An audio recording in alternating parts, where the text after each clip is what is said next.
What?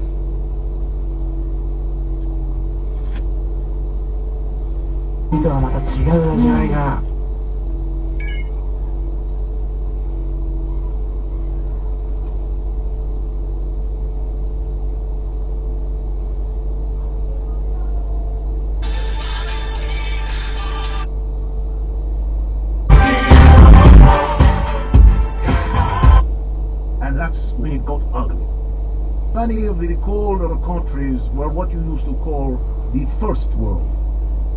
One of the delegates from a pre-war developing country suggested rather hotly that maybe this was their punishment for raping and pillaging the victim nations of the South. Maybe, he said, by keeping the white hegemony distracted with their own problems, the undead invasion might allow the rest of the world to develop without imperialist intervention. Maybe the living dead had brought more than just devastation to the world. Maybe in the end, they had brought justice for the future.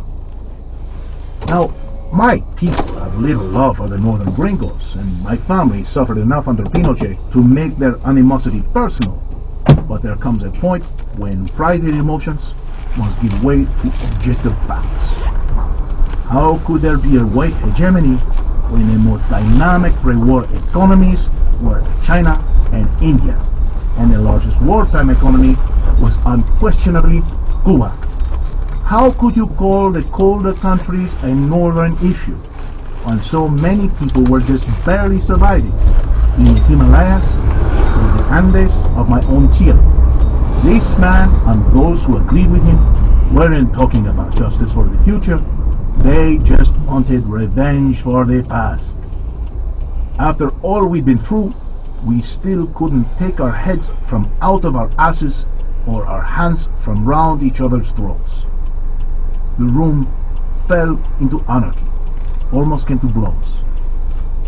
I was standing next to the Russian delegate, trying to prevent her from climbing over her seat, when I heard another American voice. It was their president.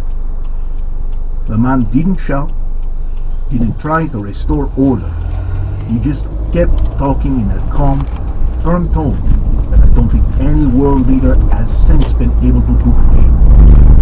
He even thanked his fellow delegates for their valued opinions and admitted that, from a purely military perspective, there was no reason to push along. We fought the living dead to a stalemate, and eventually future generations might be able to re-inhabit the planet with little or no physical danger. Yes, our defensive strategies had saved the human race, but what about the human spirit?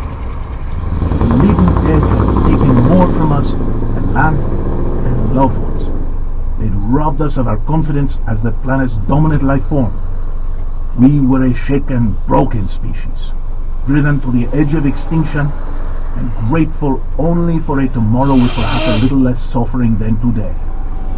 Was this the legacy we would leave to our children?